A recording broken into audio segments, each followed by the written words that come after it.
Muito obrigada. Boa tarde, meus amigos. É a primeira vez que eu venho falar aqui na parte da tarde. Estou muito satisfeita. É como sempre, tanto à noite como à tarde, sempre a atmosfera carinhosa, receptiva, que nos conquista sempre. Hoje nós escolhemos para falar sobre Jesus. De uma maneira geral, sempre que nós pensamos em Jesus, falamos em Jesus, é sempre focalizado Jesus na sua missão de pregação da Boa Nova. Muito pouco se fala do Jesus homem, do Jesus pessoa. A história traz muito poucas coisas, muito poucas referências à biografia, ao homem histórico Jesus. Mas nós temos alguns dados para compreender Jesus, porque nós vamos falar um pouco sobre a religião de Jesus. Qual seria a religião de Jesus? Bom, Jesus, como nós já sabemos, era um cidadão judeu, filho de pais judeus. Ele nasceu em Belém da Judéia, mas viveu a maior parte da sua vida em Nazaré, uma pequena cidade da Galileia. Desde muito cedo, ele já foi sendo iniciado nos usos, nos costumes, na tradição do povo judaico. E com 8 dias, tanto era assim que ele seguia sempre, os pais de Jesus seguiam sempre as tradições, os costumes, né, da religião judaica, que com 8 dias de nascido, Jesus foi levado ao templo em Jerusalém para a circuncisão. Todos os meninos judeus precisavam passar pela circuncisão para serem reconhecidos como membros do povo de Deus. Então, mais tarde, depois da crucificação de Jesus, quando começaram a novas conversões dos gentios, era aquela discussão, fazer ou não fazer a circuncisão para ser considerado povo de Deus. Então, essa era uma tradição dos judeus. E com 5 anos de idade, Jesus foi encaminhado para a escola. Chamava a Casa do Livro e era ligada à sinagoga, uma pequena sinagoga também, da cidade de Nazaré. Interessante a gente saber que só os meninos iam para a escola, as meninas não precisavam estudar. Era um costume também. Até hoje ainda tem, né, algumas pessoas que ainda acham que mulher não precisa estudar. Entre 12 e 13 anos, os meninos passavam por uma cerimônia que era o ritual de passagem chamado Bar Mitzvah, que era a comemoração da maioridade do menino.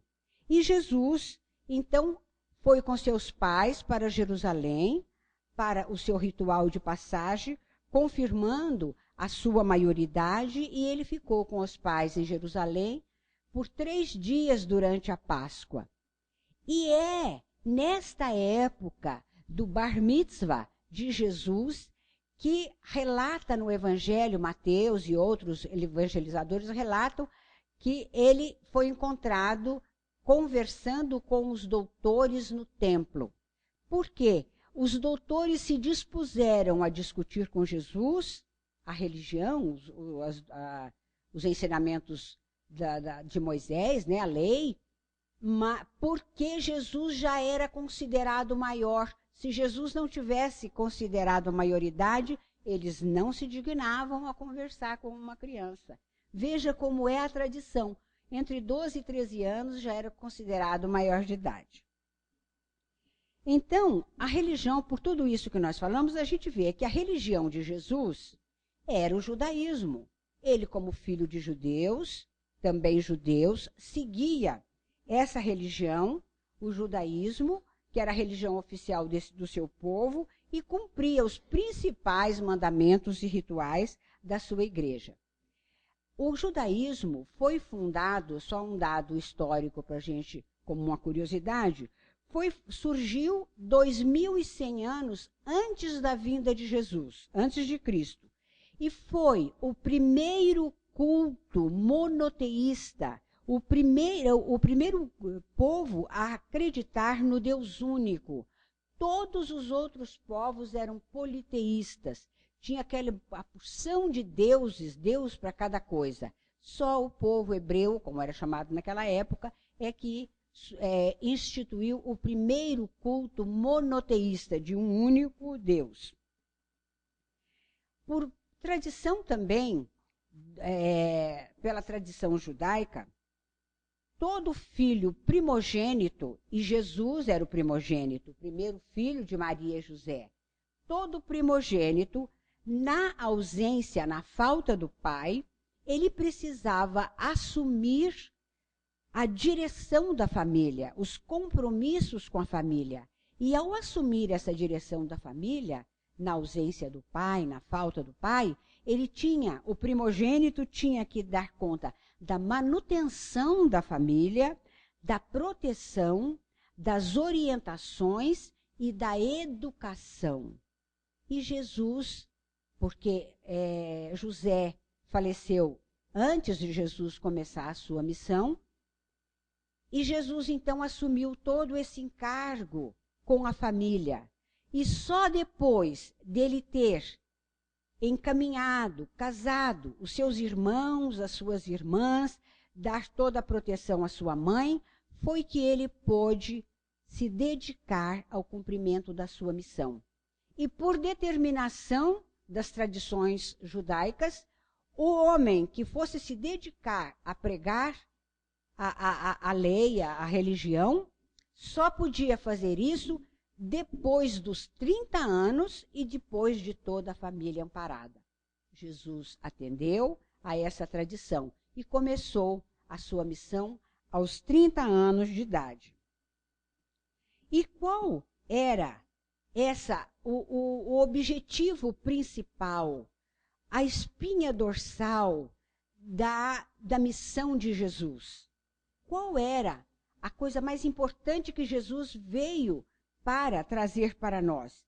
Jesus veio como objetivo maior ensinar o povo, aquele povo a quem ele estava pregando, como construir o reino de Deus em seu próprio coração. E isso o Evangelho de Jesus nos permite conseguir, construir o reino de Deus em nosso próprio coração. Ora, Jesus foi criado naquela cidadezinha pequena de Nazaré. Quando ele começou a ensinar, ainda lá em Nazaré, e já alguns fenômenos paranormais, os seus conterrâneos diziam assim: mas quem é esse aí que está fazendo tudo isso? Da onde tanta sabedoria? Ele não é filho do carpinteiro José? A sua mãe não chama Maria? E nós não conhecemos os seus irmãos e as suas irmãs? De onde vem tanto poder e sabedoria? E essa dificuldade, essa argumentação, nós vamos encontrar em Mateus capítulo 3, versículo 54. Mas também não era só os seus conterrâneos de Nazaré que estranhavam o poder de Jesus. Também os seus seguidores, os seus discípulos, aquele povo todo que seguia Jesus, mesmo aquelas pessoas mais esclarecidas, eles tinham uma certa dificuldade de aceitar, de compreender a mensagem de Jesus, porque eles estavam condicionados àquela lei antiga, às tradições, aos costumes do povo, e Jesus veio trazer modificações, e toda modificação gera um impacto nas pessoas. Então, eles consideravam os ensinamentos de Jesus revolucionários para a época, porque realmente Jesus veio mudar substancialmente alguns costumes.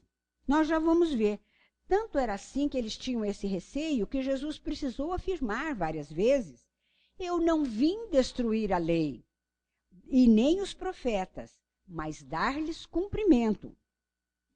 Quando Jesus se referia à lei de Deus, ele não se referia à lei toda de Moisés, que nós sabemos que a lei de Moisés, ela está em dois aspectos. O decálogo, que é a lei divina, e que permanece até hoje, inclusive servindo de base aos códigos de justiça de todos os povos, aqueles 10 mandamentos. É a noção moral de justiça. Mas também fazia parte da lei de Moisés as formas, as determinações do governador, do legislador que foi Moisés, para conduzir aquele povo quando ele tirou da escravidão do Egito. Ele tinha que ter uma lei severa para conter aquele povo que ainda espiritualmente era muito atrasado. Então, tudo aquilo fazia parte das tradições antigas.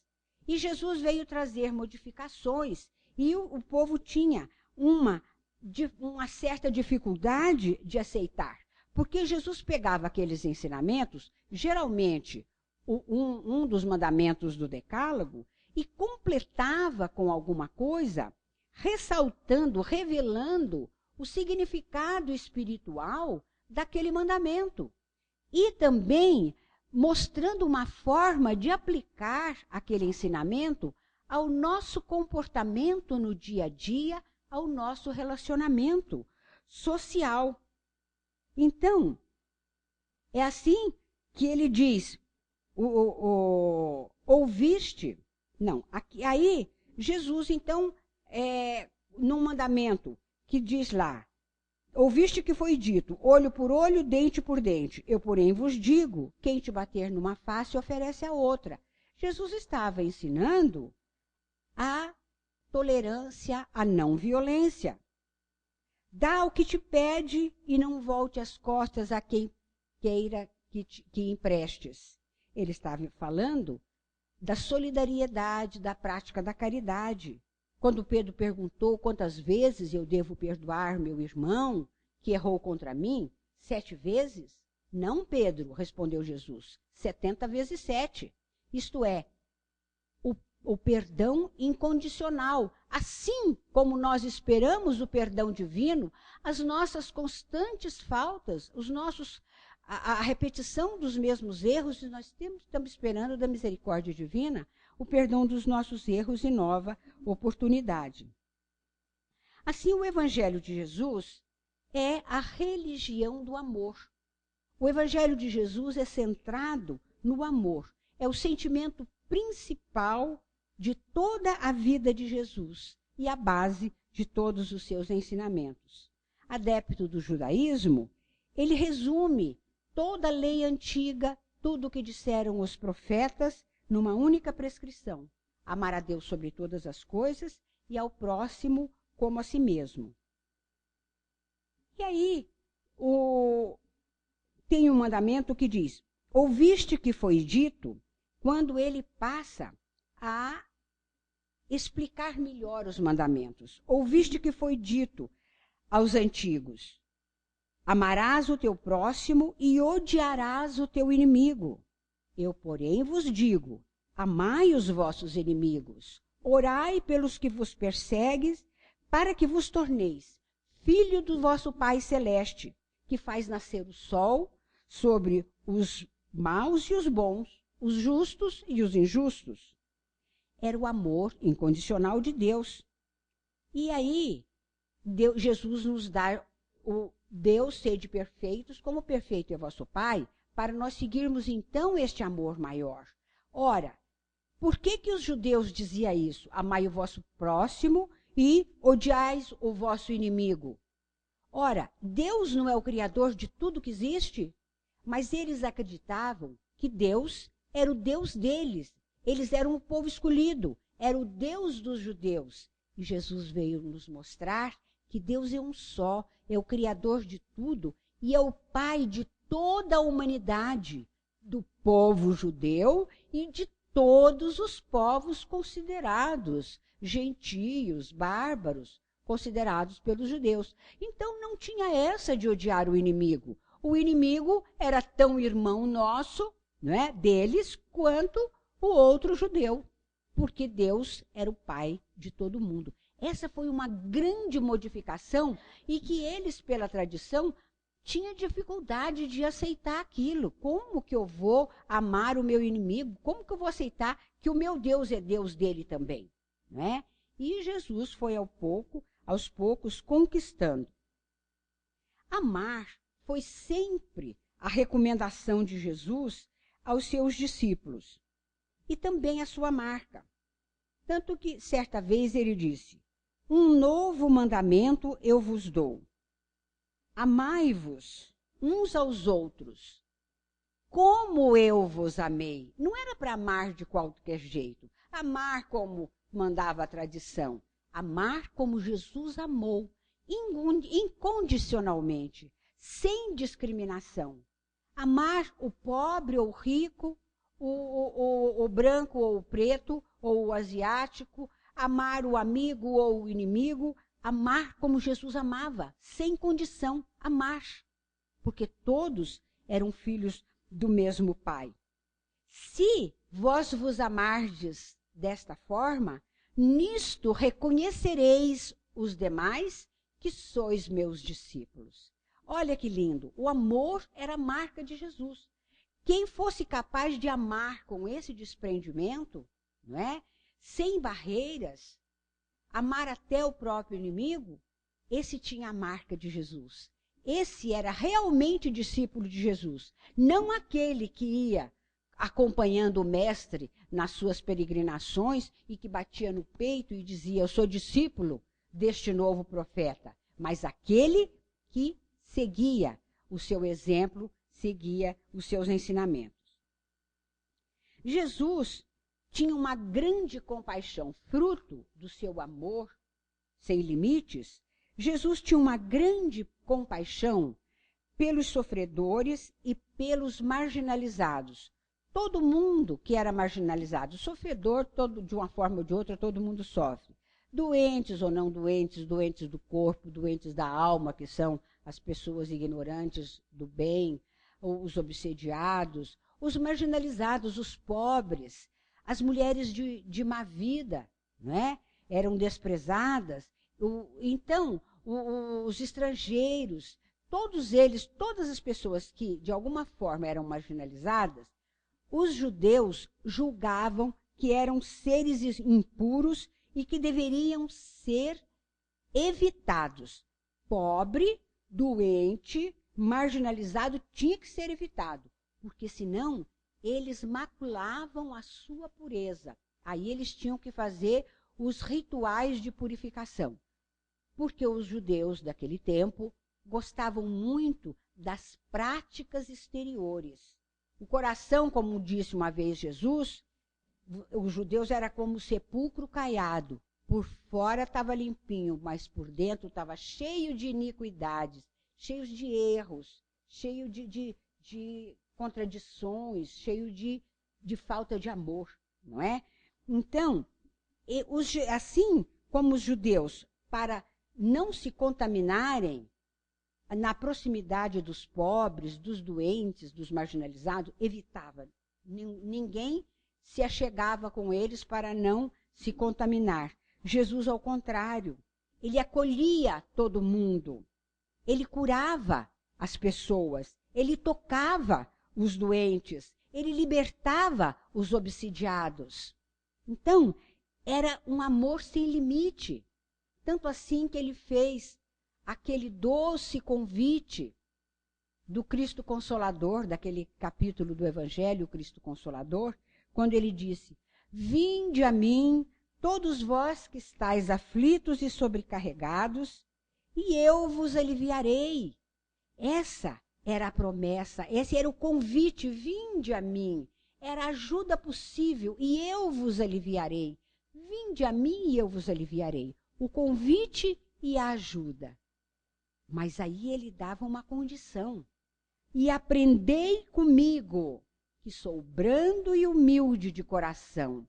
Essa era a lição de amor, a bondade, a brandura, a humildade. Porque agindo assim, todos poderiam encontrar repouso para suas almas. Essa é uma passagem muito linda. E aí, vinde a mim, a maior parte das pessoas lê e acha muito bonito, mas fica só centrado na primeira parte. Vinde a mim, vós que estáis sobrecarregados, aflitos e sobrecarregados, e eu vos aliviarei. E aí eles rezam e oram a Jesus, pedindo alívio para os seus sofrimentos. Mas esquece de fazer a segunda parte. Aprendei comigo. Ninguém, olha, muita gente já faz, graças a Deus, mas muita gente ainda não se preocupa em aprender com Jesus a ser brando, a ser humilde, a ser solidário, a ser bom, a amar o próximo. Porque se agisse assim, encontraria repouso para as suas almas. Deus era uma presença constante em Jesus, no pensamento e nos sentimentos de Jesus. Ele tinha uma ligação total com o Pai. Ele existia, ele veio aqui, ele reencarnou na Terra para cumprir os desígnios do Pai e trazer uma bússola para essa humanidade a fim de poder encontrar o caminho do aperfeiçoamento. Algumas religiões dizem que Jesus veio trazer a salvação. A nossa salvação está no nosso aperfeiçoamento. E o aperfeiçoamento de cada um não é um presente que alguém dá e a gente consegue enfiar dentro de nós. O aperfeiçoamento é alguma coisa que cada um de nós constrói o seu. Por muito que eu ame os meus filhos, o meu marido, os meus pais, eu não posso fazer por eles o que eu tenho que fazer por mim, porque cada um tem que fazer por si, com a sua força de vontade, com a sua perseverança, buscar corrigir o que carregamos de errado em nós, corrigir os nossos sentimentos, mudar os nossos sentimentos de agressividade, de orgulho, de inveja, de ganância, em bons sentimentos, em solidariedade, em bondade, em confraternização, em orientação, tudo aquilo que pode ajudar o outro a se elevar, porque ajudando alguém a se melhorar, nós estaremos nos melhorando também.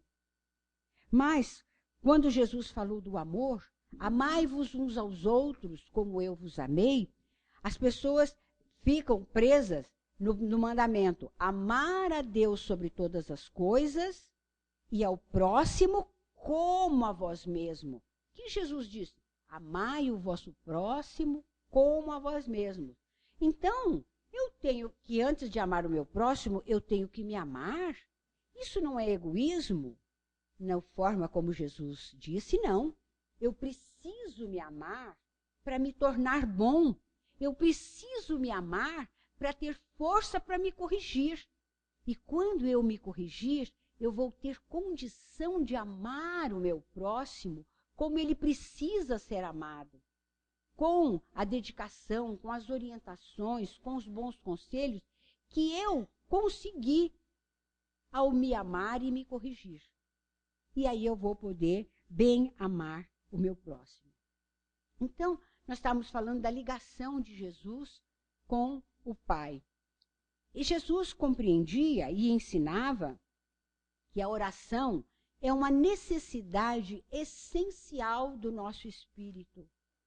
É o caminho, é a chave que abre para cada um de nós a fonte inesgotável das bênçãos divinas, dos recursos misericordiosos de Deus para cada um de nós darmos conta das nossas tarefas, darmos conta da nossa vida material e da nossa vida espiritual, do bem-estar material e do aperfeiçoamento espiritual. Então, veja o que Jesus, mostrando o quanto ele valorizava a oração. Durante o dia, ele era incansável. Ele sacrificava o seu descanso e a sua refeição para atender aquela multidão de sofredores, de doentes, de aflitos, de obsidiados. Sempre ele estava à disposição daquela multidão que o buscava. Mas à noite, enquanto todo mundo descansava, os seus discípulos, os seus seguidores, outros, todos iam descansar, dormir, descansar, Jesus se afastava, buscava os lugares ermos, sozinho, se isolava, geralmente numa colina, num morro, buscava a mansidão, a quietude do lugar arborizado, para ali entrar em comunhão com Deus, e passava a noite em oração, assimilando as bênçãos divinas, renovando as suas energias. Jesus era um homem, Jesus era o espírito mais perfeito que a nossa terra conheceu, mas ele estava encarnado num corpo como o nosso, num corpo carnal, carne, ossos, sangue, sujeito à fome, a necessidades fisiológicas, como nós.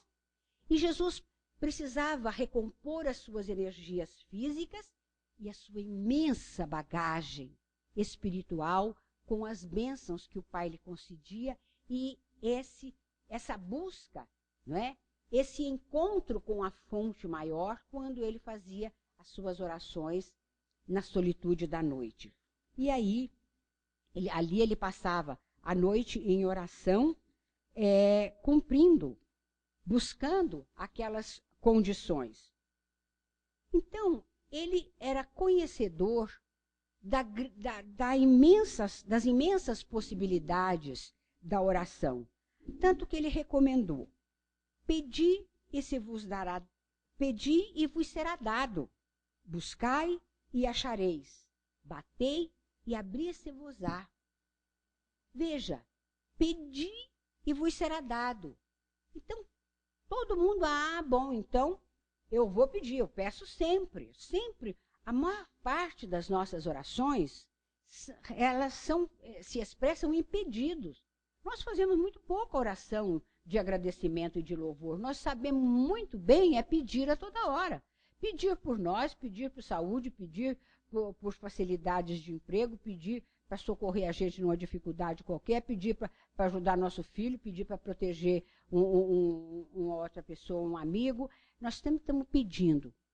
Então, pedi e vos será dado.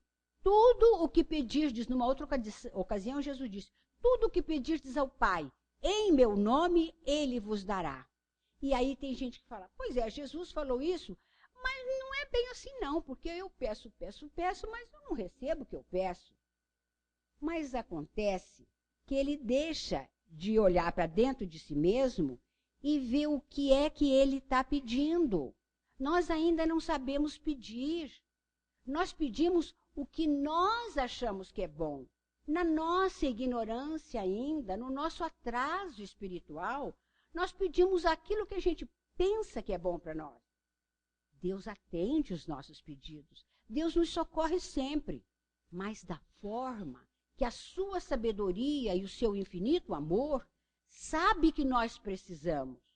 Se eu peço, Deus me livra dessa doença, mas é que essa doença vai ser através dela que eu vou corrigir determinados erros que eu carrego, ele não vai tirar essa doença de mim. Ele vai me dar coragem, ele vai me dar esperança, vai até aliviar minhas dores, mas vai me dar força moral, um conforto de espíritos benfeitores que vêm me levantar o ânimo para eu enfrentar aquele pedaço difícil da minha vida. Assim, uma dificuldade financeira, um problema sério em família, não pode tirar como nós pedimos para tirar. Nós precisamos saber aproveitar as lições do sofrimento para nós progredirmos, para nós nos libertarmos dos nossos erros e abrirmos o nosso entendimento para os valores espirituais. Então, quando nós aprendermos a pedir e pedirmos aquilo que é bom para o nosso espírito, aí sim, Deus vai atender do jeito que nós pedirmos. Mas, por enquanto, Ele está atendendo sim. Só que nós não estamos compreendendo como Ele está nos atendendo. Só mais tarde é que nós vamos ver. Então, pedi e vos será dado. Mas é para buscarmos. Buscar e achareis. Nós precisamos buscar os caminhos. Nós precisamos movimentar a nossa força de vontade, a nossa inteligência, para buscar rumos diferentes para resolvermos os nossos problemas.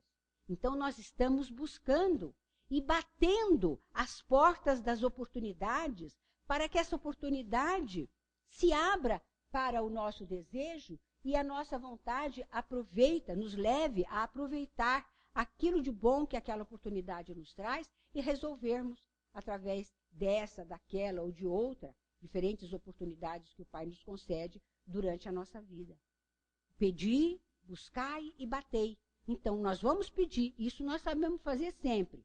Agora, buscar com perseverança, bater com coragem, com perseverança também, é preciso fazer para conseguirmos superar todas as nossas dificuldades, de todos os tipos de dificuldades, seja de saúde, seja de relacionamento familiar, de relacionamento social, seja de dificuldades outras econômicas, qualquer tipo de dificuldade, sempre nós encontraremos na misericórdia divina recursos para solucionarmos os nossos problemas.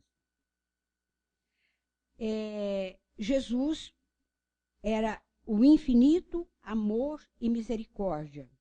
Jesus dizia que Deus era sempre o infinito amor e misericórdia e providenciaria tudo o melhor para cada um de nós. A capacidade de amar, o amor, é capaz de extremos pelo ser amado. Um exemplo de amor extremo é o amor maternal. Infelizmente, tem muita mãe que não sabe amar. Tem mãe que abandona filho. Tem mãe que descuida da educação do filho. E tem mãe que tem um amor errado, um amor egoístico, que quer tudo de bom para o filho e não educa o filho, não prepara o filho para a vida.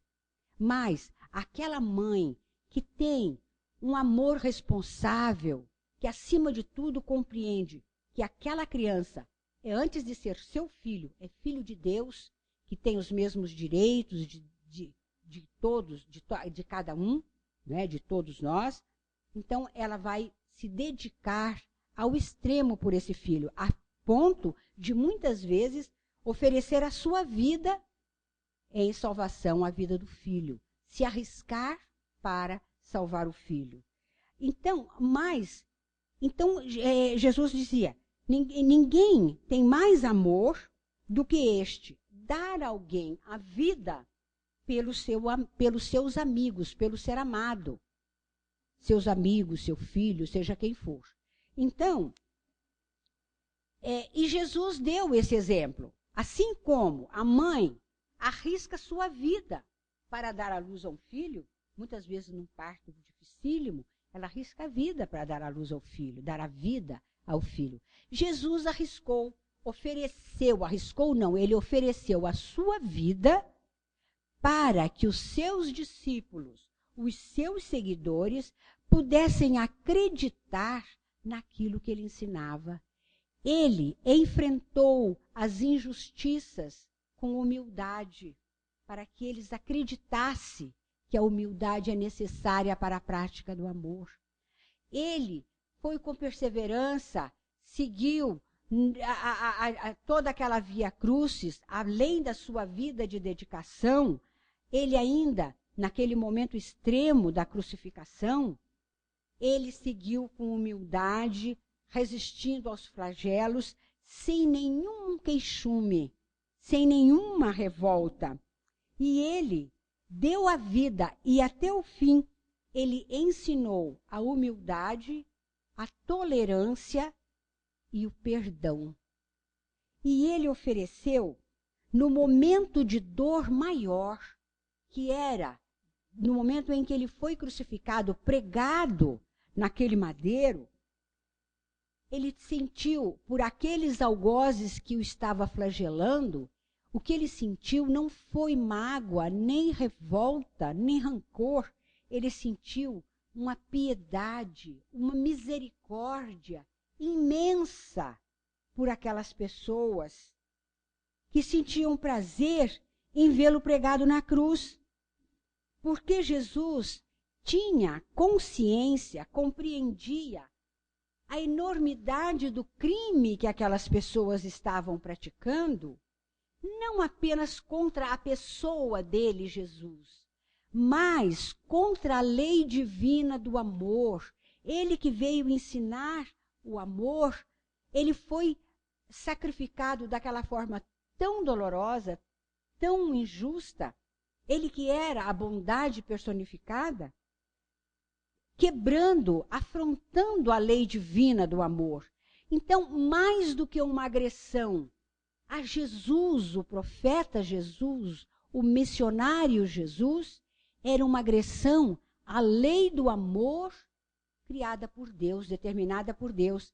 Então, ele, compreendendo a grandeza daquele crime coletivo e sabendo o quanto eles haveriam de sofrer para corrigir aqueles erros, através dos tempos eles vieram sofrendo, purgando aqueles crimes, aquele crime enorme da crucificação de um justo.